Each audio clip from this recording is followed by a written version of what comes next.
The red dust of Kisumu County clung to Dr. Zuberi McKenna's Oxford leather shoes like ancestral memory, persistent, unwelcome, impossible to shake.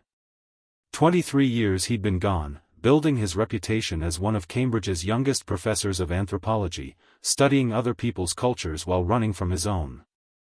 Now, standing before his father's weathered compound, he felt like a fraud in expensive clothes. Mwalimu Jengo's funeral had been 3 days ago. Zuberi had missed it, claiming a conference in Stockholm, but the truth sat heavier in his chest than grief. He'd been afraid. Afraid of the whispers, the knowing looks, the inevitable question, would the son carry on the father's work? The compound felt smaller than memory suggested. Acacia trees still shaded the main house, their thorns like gnarled fingers against the amber sky. But something felt wrong. The silence was too complete, as if even the insects held their breath. "You look like a ghost yourself, standing there." Zuberi spun toward the voice. Delilah Asante emerged from the shadows of the veranda, her skin the deep brown of wet earth, her graying hair wrapped in indigo cloth. She moved with the fluid confidence of someone who'd never doubted her place in the world, everything Zuberi had tried to become and failed. Delilah. He hadn't seen his father's rival in decades, but she looked unchanged, as if time itself bent around her will. "Your father spoke of you often. My son the professor," he'd say, pride and sorrow fighting in his voice. She studied him with unsettling intensity. "He left you something. Something that can't be abandoned like everything else you've run from." Before Zuberi could respond, she pressed a leather pouch into his palm. Inside, he felt the familiar weight of carved bones and cowrie shells, his father's divination set, the tools that had made Mwalimu Jengo the most sought-after bone reader in 3 provinces. "I don't believe in this anymore," Zuberi said, but his fingers traced the worn bone fragments with muscle memory. Delilah's laugh was sharp as breaking pottery. "Belief is luxury, child. Truth exists whether you acknowledge it or not. The dreams have already started, haven't they?" Zuberi's blood chilled. He hadn't told anyone about the dreams. That night, Zuberi's academic skepticism crumbled like ancient papyrus. He dreamed of flying, not the pleasant sensation of weightlessness, but the desperate flight of prey. Below him, the landscape twisted into something both familiar and alien, his father's village, but overlaid with ghostly images of what had been. He saw the land as it existed centuries ago, thick with sacred groves and burial mounds, crisscrossed with paths worn smooth by countless pilgrims seeking wisdom from the bone readers. Then she appeared, Niam's messenger, just as the old stories described.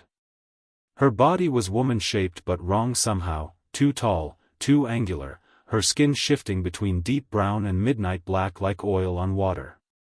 Most disturbing were her eyes, ancient, predatory, filled with the accumulated weight of unspoken truths. "The sun returns," she said, her voice layered with harmonics that made his bones vibrate. "But returns to what? A heritage denied? A responsibility abandoned?" "I'm a scientist," Zuberi protested, but his words felt thin as smoke. "I study cultures, I don't practice them." "Study?" The messenger's laugh was the sound of carrion birds. "You dissect dead things and call it understanding. But some knowledge lives only in the doing, only in the acceptance of what you are."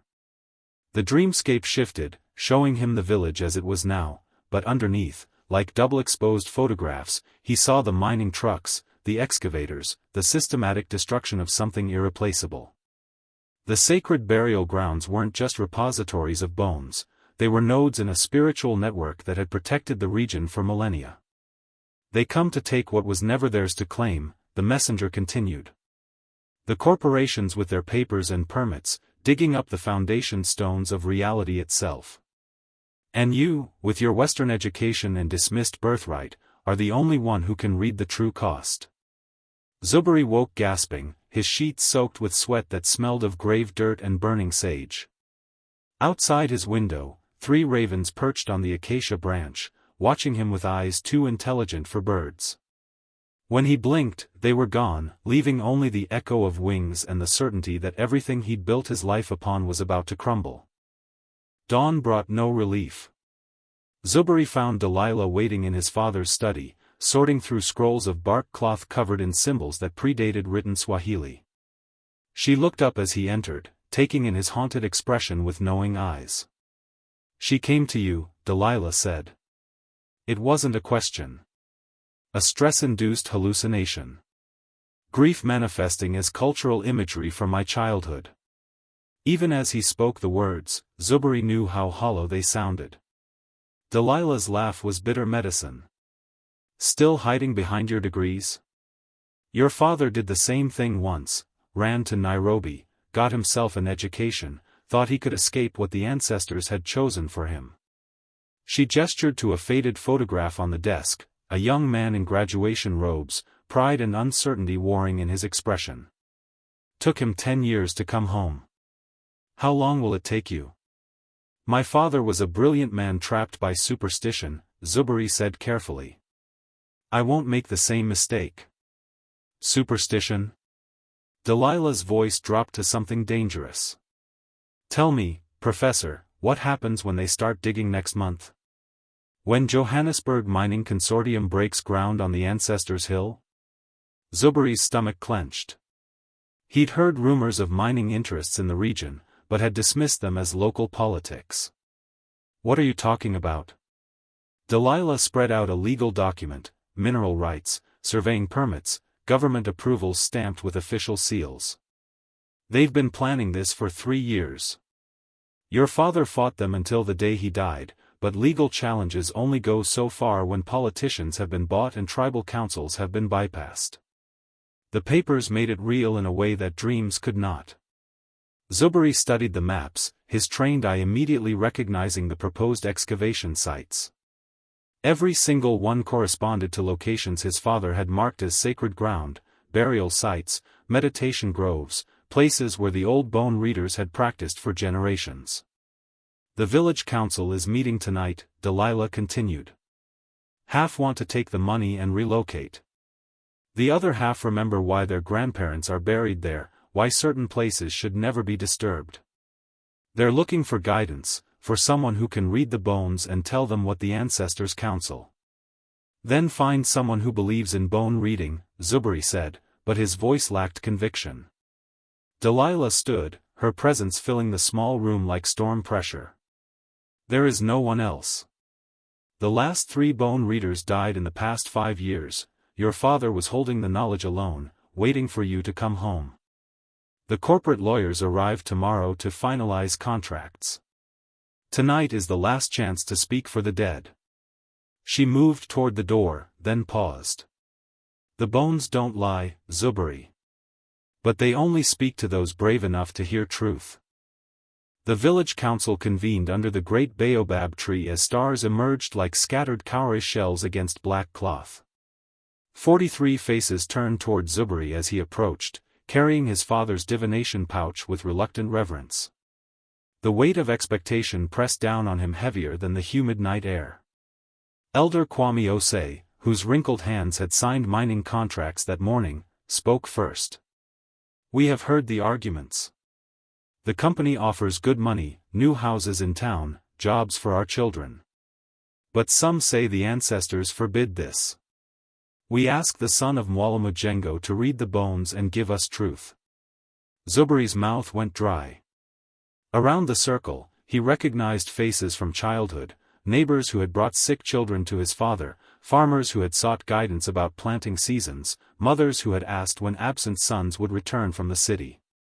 All of them watching him with a mixture of hope and skepticism. Delilah sat across the circle, her expression unreadable in the firelight. "The bones speak only to those who accept their authority," she said quietly. "Half-belief yields half-truth." With trembling fingers, Zuberi opened the leather pouch. The bone fragments were smooth from generations of handling, each one carved with symbols that seemed to shift in the dancing light. 7 pieces of antelope bone, 3 cowrie shells, 1 piece of meteoric iron that his great-grandfather had found in the desert, tools that had guided his family's wisdom for 4 centuries.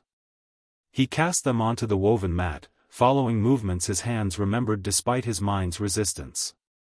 The bones fell in a pattern that made his breath catch, a configuration his father had called the broken circle, signifying destruction that could not be undone.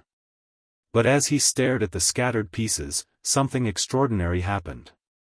The symbols began to glow with their own light, and suddenly he could see, not with his eyes, but with something deeper. The bones showed him the underground network of caves and streams that connected every burial site, forming a vast spiritual circulatory system. He saw how the ancestors' remains had become part of the earth itself, their essence filtering through limestone and clay to maintain balance between worlds. And he saw what would happen if that balance was broken, not just the mining, but floods, failed harvests, an increase in madness and violence as the protective barriers between the living and the restless dead collapsed. The ancestors speak, Zuberi heard himself say, his voice carrying harmonics he didn't recognize. They say the earth here is not soil but flesh, not stone but bone. To mine this place is to butcher the foundation of reality itself. The words hung in the night air like smoke from burning sage. Around the circle, faces reflected firelight and growing understanding. Even Elder Osei, who had signed the mining contracts, leaned forward with newfound attention. But Zuberi's moment of clarity shattered as the corporate representative emerged from the shadows, a tall Kenyan man in an expensive suit, flanked by 2 security guards with the bearing of ex-military. "Gentlemen, ladies," the man said in crisp English, then switched to fluent Luo. "I am David Mwangi from Johannesburg Mining Consortium. I've been listening to your traditional ceremony with great interest." His smile was sharp as broken glass. "But I'm afraid we have legal obligations to fulfill. The contracts have been signed, the permits approved. Mining begins at dawn." Delilah rose like a storm front. "The people have not agreed." "The people who signed the contracts have agreed," Mwangi interrupted. "As for the rest." He gestured dismissively. "Folklore is charming, but it doesn't override mineral rights."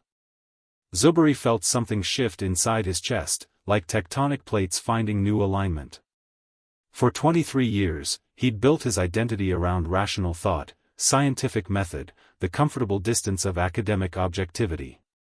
But looking at Mwangi's condescending smile, he saw the same colonial arrogance that had carved up Africa for centuries, the assumption that Western systems trumped indigenous wisdom, that paper ownership superseded spiritual authority. "Actually," Zuberi said, standing slowly, "it does." He pulled out his phone, dialing a number from memory. "Professor Sarah Kamani?" "Yes, it's Zuberi McKenna. I need you to file an emergency petition with the National Museums Board." "Yes, archaeological significance." "No, tonight." Mwangi's confidence flickered. "What are you doing?" "My job," Zuberi replied. "As Kenya's leading expert on pre-colonial burial practices, I'm declaring this site archaeologically significant pending full survey. That supersedes your mining permits by about 6 months of legal review." The corporate lawyer sputtered about contracts and court challenges, but Zuberi was no longer listening. He was watching Delilah's face transform with something that might have been pride, seeing the relief in the villager's eyes, feeling the weight of his father's divination pouch against his palm. As Mwangi and his security team retreated into the night, making angry phone calls to lawyers and politicians, Zuberi turned back to the bone reading. But the symbols had changed, forming a new pattern, one his father had called the mended circle, signifying healing after long division. "The ancestors are pleased," Delilah said quietly. "Your father would be proud." Zuberi smiled, feeling something settle in his chest that had been restless for decades. He was still a professor, still a scientist. But now he was also what he'd always been, whether he'd accepted it or not, a keeper of truths that couldn't be measured in laboratories, a bridge between worlds that academic training alone could never span. The bones had spoken, and finally, he had listened.